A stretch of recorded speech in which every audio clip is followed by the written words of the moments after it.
Hey, this is Tom Mackel, and I was watching Sean's video, and I've been fascinated with in-cockpit video and audio, and thought that Turbo Bob's done a fantastic job providing the Copa community with alternatives. And after looking at Sean's, the only question is, how do you get ATC audio and prop noise out of the audio but ATC in?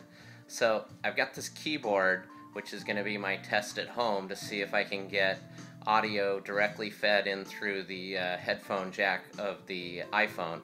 So here we are, and I've actually taken the mini headphone jack to 3 RCA plugs that I got with the AppTech camera that Turbo Bob had found for all of us.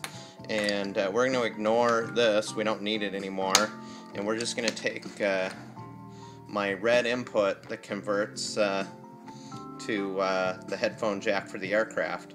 So what I'm going to do is I'm going to plug this into the back of this keyboard. Alright, so you heard the sound went off.